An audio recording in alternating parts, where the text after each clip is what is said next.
So, good morning or good night, depending on where you are in the world, and welcome to another interview of the Shield Dude on a Couch. I'm your host, Hector, and tonight I'm joined by two members from the band Tomb Mold.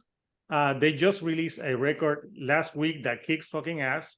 So, I have Payson here and Max, and we're all going to talk all about their latest album and other things related to extreme metal. So, first of all, guys, how are you tonight?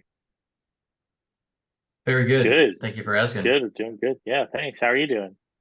I'm doing great. So I remember I discovered your band when you put out that album in 2019. I remember listening to it, and there was a lot of buzz going through your band, especially in the death metal community. But this new album almost came out of nowhere. Like you had it, like you had it very secretively, but it came out, and I've been seeing so many coverage of the album. So of course, I listened to it last week, and I have to have these guys on the couch with me. So, how was the difference between the last album to this one, like recording wise, and what did you wanted to achieve on this album? You want to go for that, Max? Yeah, sure. I think this was we had had a really productive run leading up to this LP, or leading up to like at least like 2020. We basically put out a record and a tape every year, which was quite a bit. We were really into that. The productivity was working well for us, and then things happened between 2020 and 2022, and we decided that we should change our game plan a little bit. And we just decided to ruminate on this record a little bit longer and make it as best as possible, and have a little bit of a departure as a band. So as to start a new era, kind of let the old shit be the old shit and start something new and become different people slowly as well. Awesome. And something that listening to this album, because you're put as death metal, but there's a lot of prog on this album, especially on the last track on the album. And that track, it's 11 minutes. And when I listened to it, I was blown away because it has so many changes, the Enduring Spirit of Calamity. And another song that really stood out to me was Wheel of Whispers. To me, those are like the most proggy songs on the record. Let's discuss those tracks, shall we? Especially the last one, because that track, it's half of the runtime of the record. The record's like 42 minutes, and you have that 11-minute track to end the album on an epic note.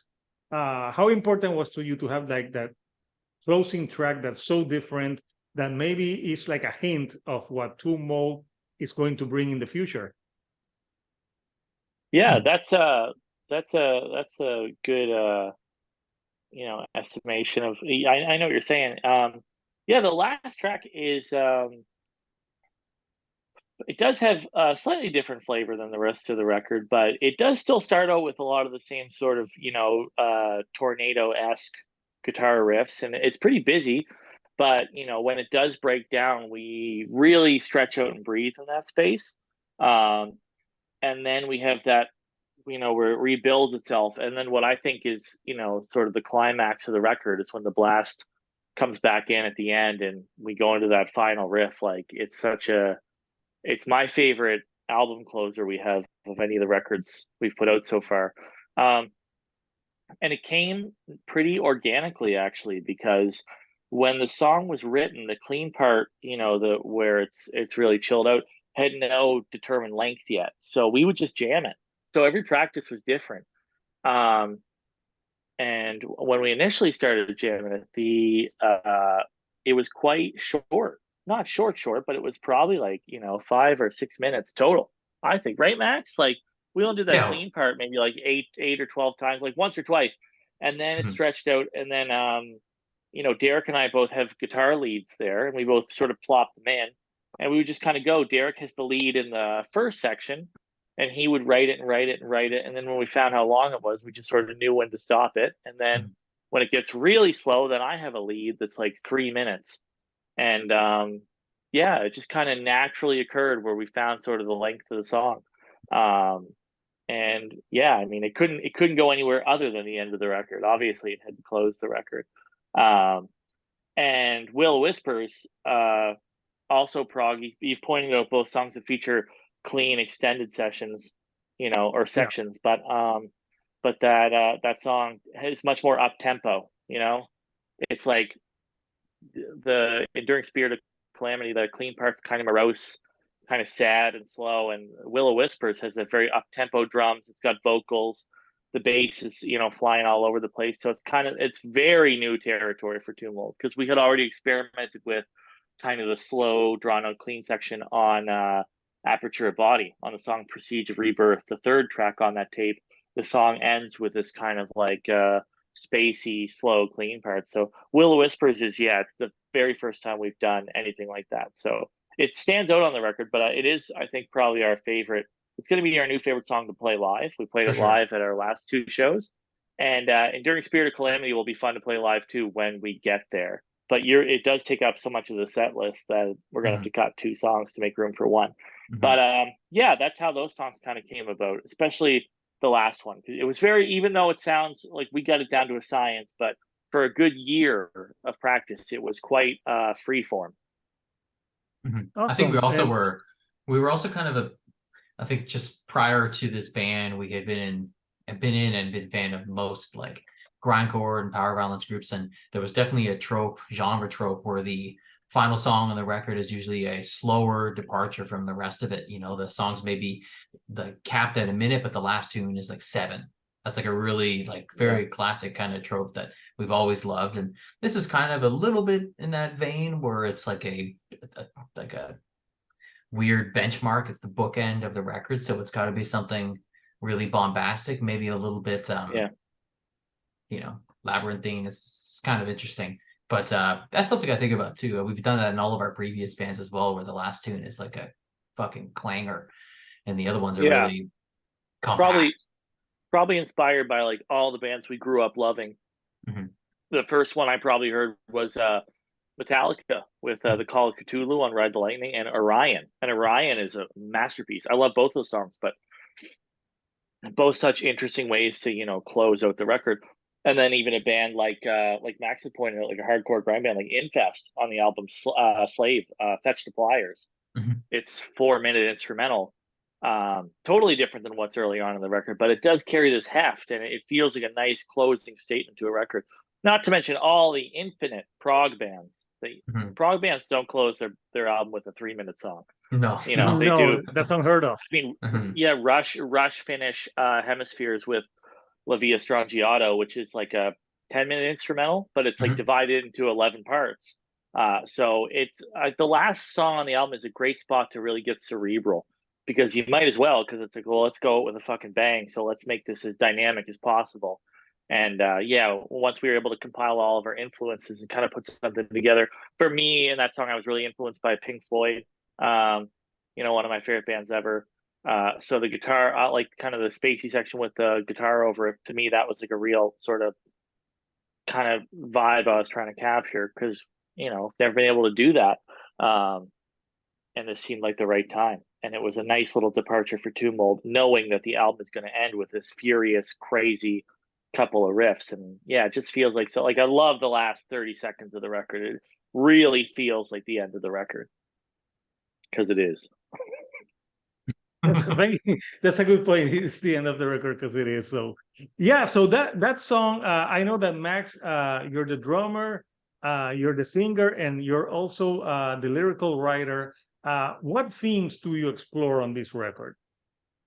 It's definitely a little bit of a departure from like our previous ones. I think Derek and I had collaborated previously on most of the records, and we never really had a single defined theme that we like gravitated towards. But because this is the first one where it's been all single person doing it, there's definitely a lot of like notions of like rebirth and like autonomy, like the self and like performative self, where people have a facade that they put forward. That's a lot of what it has to do sort of with. It's like it's kind of hard to explain, despite us having talked about it for like the last week or so pretty extensively. But a lot of it has to do with a kind of like meta look at the band as a something like as our identity having died after Planetary, and us having restarted fresh with new morals and new kind of goals, and the band persevering through that time is in its essence like the enduring spirit. Sort of. The working title for the record was Cycle Reincarnate Necessity, which is basically a similar sentiment to the title of the final title of the record, where it's a necessary process of death and rebirth, until the band kind of cycles into a little, microscopic dot and then eventually disintegrates. This is kind of all part of that same process before, everything comes to an end. It's just, on whose terms. But yeah, that's kind of a really vague and super generic way or general way of looking at it. Yeah, no, and I'm gonna show the album artwork because it's pretty kick-ass, and we can talk about it and explain what you're trying to capture, because I really like it because there's a lot of color and it's very like space-like futuristic. So what did you wanted to convey with this artwork for the Enduring Spirit? Oh, we didn't really have like a specific vision for the artwork. This is like one of the I don't know if we had done it previously, because I don't, I'm not sure really what the process was previously. I feel like I forgot everything about that. But Jesse, who did the artwork for Planetary and then did this cover for the Enduring Spirit, is like a true collaborative of ours, where I just sent him like the demo or the scratch demo from the LP sessions, and I sent him the lyrics and said, this is what I like, this is what we like. That we don't really have a specific vision other than we would like it to be bright.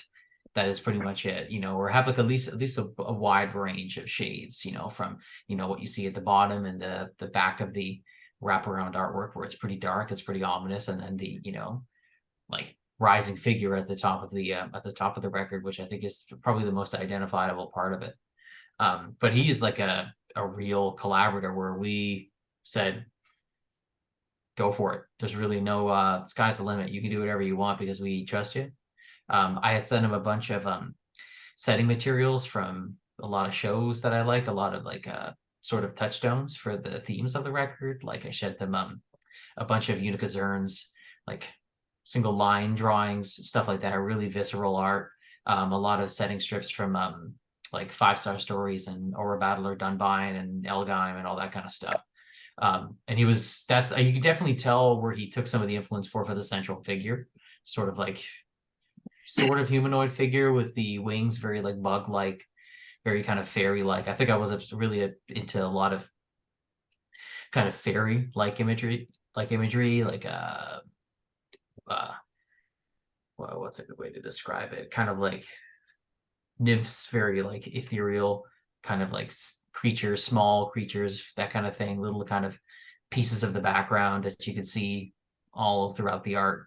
But he kind of ran with it. I don't think we had anything in mind. There's a lot of really cool stuff that we find every time we look at it. Like I just noticed now there's like mushroom trees kind of rising out of the stone behind the main figure, and there's like a DNA strand in it. I totally didn't notice that until like right now. Yeah, there's a lot of detail, and usually for death metal albums, they're like kind of bleak and like black, and like they don't have as much color as this one does. Mm-hmm. So yeah, it makes this one came out super good. But yeah, like Max said, not a ton of direction for Jesse. Jesse is an artist where, there's different kinds of artists out there when you commission a piece, but some people want very explicit direction. They want to be told exactly what to do and how to do it because they want you to be happy with it. With us having a far more vague idea of what we expected it to look like, when we let Jesse run with it, he asked us a bunch of questions, but ultimately, like, it was way beyond anything I had imagined. When we actually saw he showed us, like, not finished, but he showed us his first real pass at it. I think the only thing I had asked for was that he made the sky like teal. I really like the color teal, and I thought it would look nice. And man, it looks awesome.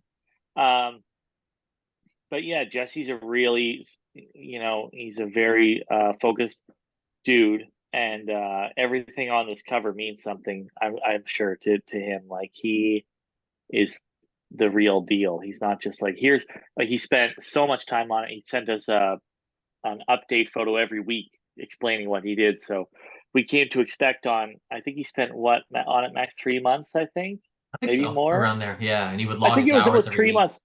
Yeah, every Sunday night he would send us a photo and he would show us what else he did. Mhm. So the full piece is 24 by 12, like a horizontal painting, like a size of an LP jacket front and back. And he would say, I added this, or I did this, or I tried this, and man, it was cool because he's a details guy, very focused on the details. So are we. So that worked out great, and I think it suits the record perfectly because It's the it's record one of does the best album covers I've seen all year.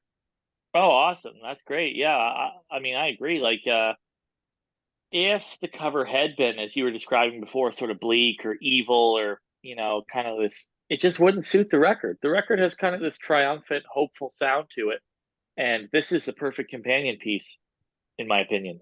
It really does sort of nail the record. Like, it's crazy how well it came together. Mhm. Jesse's improved so much since he did Planetary as well. Like, he's refined his style a bit. And we improved at our instruments and putting everything together. So it feels like we're both on like an upwards trajectory as far as our talents went. Like, we really grinded at it. So I was happy that it came out like this, because I felt like it was truly like a fully realized idea. Like, I was so happy when I saw it, Mhm. because the covers matter. They matter.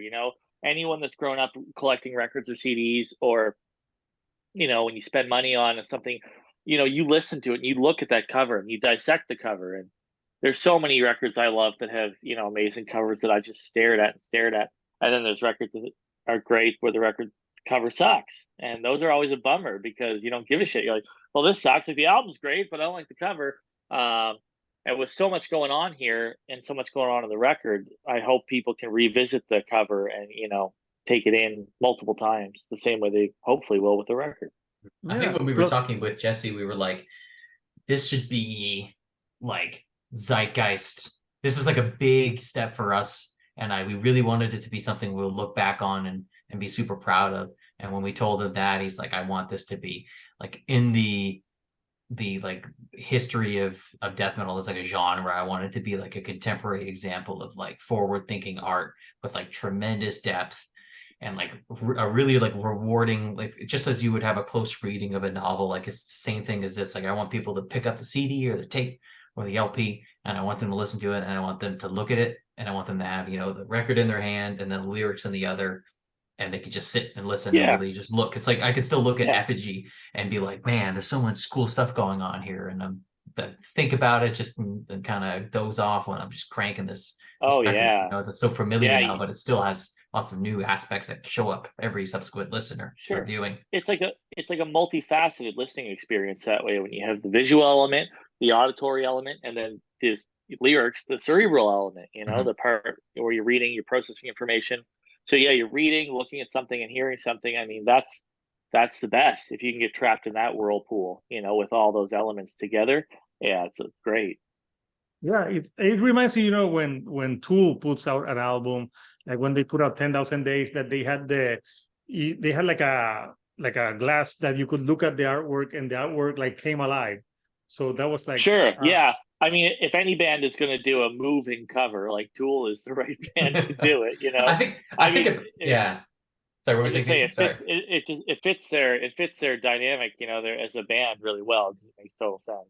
I think about like what's the like not even just like immersive like art that's really engaging, like three-dimensional records, like that Feeders record, whatever it is about killing your boss, where the 12-inch jacket has like a sandpaper on the front and back.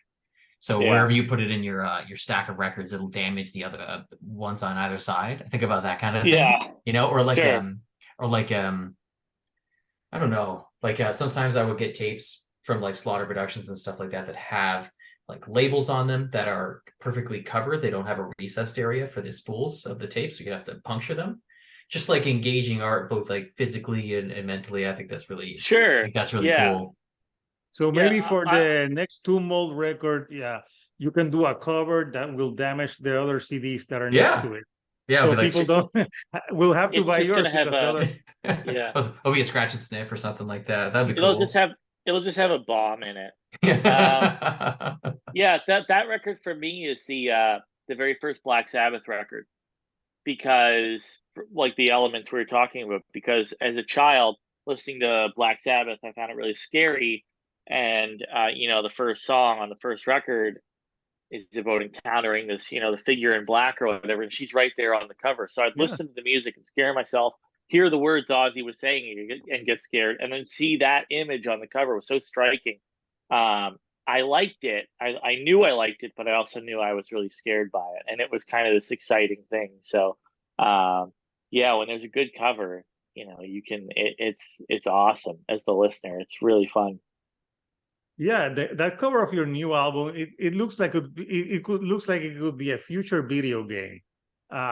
Like maybe you guys can branch out, Tomb Mold video game with your music on it.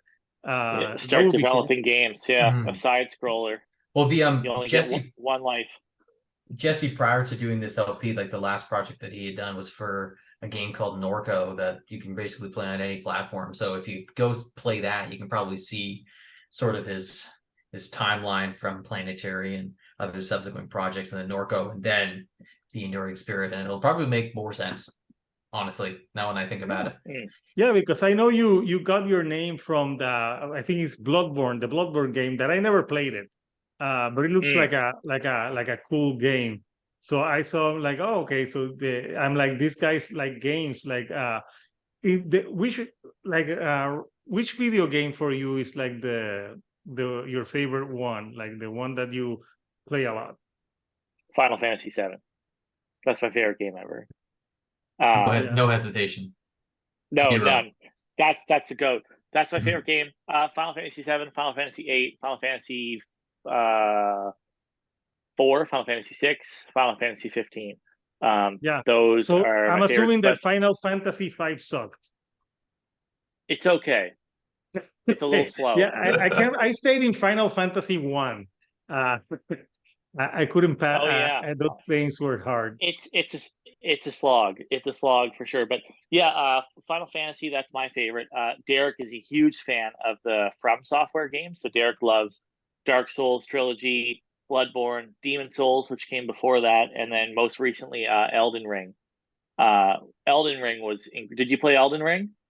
I played the Skyrim game. That was, I think, the last one I played. Oh, yeah, that's a great game. I played that a few times. I like Fallout better, but they're very similar. One just has nuclear Fallout versus, medieval dragon fighting or whatever, right? So, but yeah, the Skyrim's a hoot. That's a good game.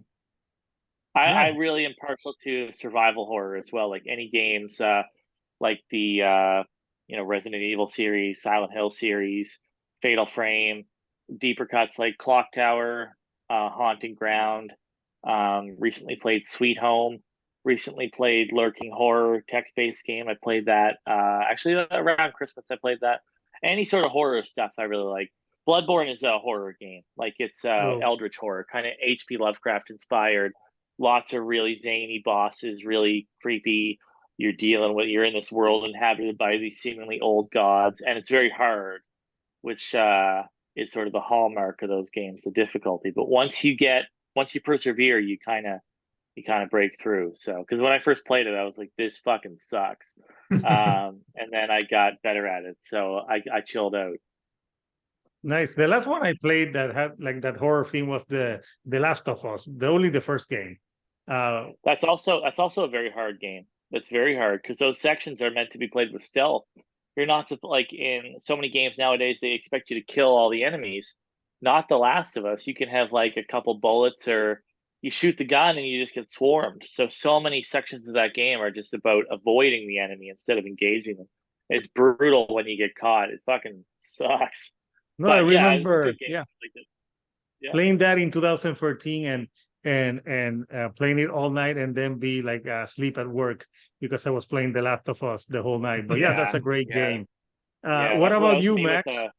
I'm not really like a super avid gamer, to be honest. Like I played a lot with my brother when I was a kid, and we were a lot more interested. But I think over like even in the early portion of Two Mold, like Derek had mentioned this name, and I was like, cool, sounds good. I didn't really have anything that great, and I thought Two Mold was short. I wanted a 2-word band name, so it made sense. But I think over like the last game, so over the pandemic, I bought just before I bought a Switch, and Payson was like, "You have to play Final Fantasy 7, 8, 9 because they've been remastered for a couple different platforms." So I was like, "Okay, I got tons of time." I was during the pandemic, I was either just like exercising, reading, or I guess then gaming. So I played all three, and really enjoyed all of them. They were really fun. I really liked 7 and 8 a lot. 9 was pretty good, but 7 and 8 were wicked.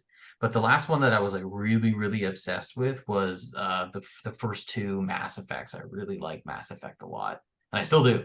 I still really like them a lot, but I haven't. I'm pretty casual. I've talked to both these guys a lot about being able to pick up a game and then like 2 months later be like, I'll pick up where I left off, which is basically fucking pointless. Like I forget like everything. Like I forget what I ate this morning for fucking breakfast. Like I'm not gonna remember where I was in Mass Effect, where there's like 90 journal entries every time you like step in your fucking spaceship. No, that game, I remember playing that Mass Effect games, and it was very, it's awesome game because you're discovering new planets, you go on missions. So yeah, it was that was a good one. I played those ones. So yeah, no, it seems like very interesting hobbies that you have. Like, would you ever like, because I know that the lead singer from the band's Ballboard, she has like a project that she did alone, where she did like an album that was just about Skyrim, and it was like, I think she was talking about like the dungeons in Skyrim. I can't remember the name of the band because it was like a black metal band, but every song was about something about that game. Would you guys ever do like a concept record like based on a game? I I think the mean, days of game influence on the music are kind of over for Tomb Mold, because yeah. there are some lyrical references, especially to the Souls games on, especially on Manor and on Primordial Malignity, the first LP. I heard the first. I'm not on the first Tomb Mold LP. It's just Max and Derek, and I remember listening to the record and being like, "Whoa, this is crazy." And then I was playing Bloodborne, and there's a song on the first LP called "Merciless Watcher." And then I was in a dungeon, and the boss showed up, and it was Merciless Watcher, and I was like, "Oh shit, it's the guy from the song!" Like crazy. Yeah, So, not the other way around. That's awesome. yeah, yeah. So we've moved away from songs about the Soulsborne video games or whatever, but I mean, who knows if in another band someday down the line, you never know. But I think Tumult are on a different path now for sure. But we still play and love games. I'm sure games still have a lot of. There's a very video gamey guitar solo on the new record. I have a really short guitar solo, but I tried to model it after something in Castlevania on Nintendo, the first one, Oh, and I remember Castlevania. yeah, yeah. So there's still video game influence prevalent. I listen to video game music all day. Derek plays a lot of games, so I'm sure that games still have an influence on Tumult. It's just not in an overt lyrical way anymore. Awesome. So you see people, they don't need to fear metalheads. We're nice people who play video games and and geek Yeah, out yeah. over stuff like this. Oh, for sure. Yeah, we meet so many nice people at shows that they're just like us. Everyone who comes to see Tumult is just like anyone in the band. It's we're just a bunch of people that we're just passionate about our hobbies and interests, and we happen to like metal, and yeah, it's great. It's usually a really good vibe. We just played two shows here in Toronto last Friday, the day our record came out, and then in Montreal the day after. Oh We yeah, talked to a I lot. I I saw. I think the Metal Meltdown on his channel said that those shows were like sold out like super quick. The Toronto show sold out. The Montreal one, I don't think sold out, but it was really well attended. And the Montreal show was, I think, personally, I think it's one of the top three shows we ever played. Me too. It Yeah, just went, absolutely. yeah, it went really well. And the Montreal crowd is always pretty animated. So yeah, that show was nuts. It was really good. It felt great. I had a big smile on my face the whole time we were playing. So Mhm. yeah, it was awesome. Montreal's always a great city to play. Just like geographically, it's people are probably exposed to us a little bit more often than other cities, and we haven't been to Montreal to play a show like where we are. It's like just a regular gig. We've been there. We were there twice in 2019 for Quebec Death Fest, and then a like grind kind of fest called Ear Slaughter, which we're Yeah, just kind of right smack dab in the middle. But the last time we actually played just a regular old gig was in 2018, and it was us and a Feather and Bone, you know. yeah, And that was a long time yeah, ago. That was right when Manor came out, and there's a lot of stuff has happened in between. So yeah. it was a Half really a decade. very satisfying show, seeing everybody really thrilled and like losing it, but also attentive, paying close attention to what was going on. It was a lot of fun. Yeah, it was awesome. Yeah. So what's next now for Tumult? The record's out. Are there more tours, shows on the way? Yeah, we're working on stuff. We wanted to wait till the record was out to see how it was received by everybody because it was a bit of a departure for us. So we thought maybe it would open a few different doors. So we're working on some dates now and seeing what comes out in the wash. But yeah, we'll be playing some shows next year for it for sure. And I feel like we'll be doing maybe some local stuff too because now we can. Now that the record's done, like we could play. There's nothing stopping us. So yeah, we're gonna sort it out. But there'll be some shows next year, and yeah, I'm excited to play the rest of those new songs live. We did 3 of them so far, and it was a lot of fun. We have a whole sort of a section in the set. We played a couple old songs and 3 new songs, and then a couple old songs again. We played tracks 3, 4, and 5. So Will o' Whispers, Fate's Tangled Thread, and Flesh's Armor from the new record sequentially. And that was my favorite part of the set both nights. Me So too. really fun to play the new songs, see people react to them, and then hop back into the old ones and just try to bring the thunder, I suppose, bring the heavy stuff to close out the set. So, but it'll be fun to put set lists together and learn a bunch and hopefully be able to put maybe 2 set lists together and change it up every night. I think that's something we've all wanted to do. Um, Instead of just playing the same 7 songs every night, maybe 12 or 13 or something like that, being able to construct different set lists and keep people on their toes. So that's the tentative loose plan, but I'm sure we'll have stuff figured out in the coming months about what's going to happen in 2024. Yes, that sounds like a plan. So, Max, I'm really impressed about your drumming and singing the way you do at the same time because it has to be brutal live. Do you have like a ritual to prepare when you're going to do a show? Because it seems like it's a very hefty process. No, I just I warm up just like anyone else does. I don't have I think now, especially since we haven't played in so long, vocals have been definitely a little bit tiring. Like after these 2 shows, I was definitely very hoarse, not feeling so green. I try to use a lot of like resistance style training for drum stuff, just so when I find myself kind of slowing down during the set, I can still get as much power as possible out of my playing. As for vocal stuff, I honestly don't think about it super often. I really just kind of get up there and go for it and try to remember as many lyrics as possible because it's definitely easy to forget like most of them, if not all of them, or at least just kind of remember like the cadence and the line structure because the words don't really matter, but you can just, I can bob in and out with the words, but as long as it kind of resembles what happened on the record, that's what's most important. But I don't know, I drink a hella Gatorade, that's like about it. I'm a very nervous player, so it takes a while for me to learn like open up, especially like if we're playing last, I kind of like lock up and tighten up very quickly. So it's kind of a battle to make sure I'm breathing properly and like I can see the kit. I wear glasses, but when I play, I don't wear them. So the kit is basically just like a big blur microphone too. So it's a uphill Yeah, battle sometimes. Yeah, I remember feel in your Mexico pain. and Mhm. Yes, in remember in Mexico. Mexico with the drum set that was like twice as big as what you usually play. I We prior played to, yeah. Sorry, you go ahead.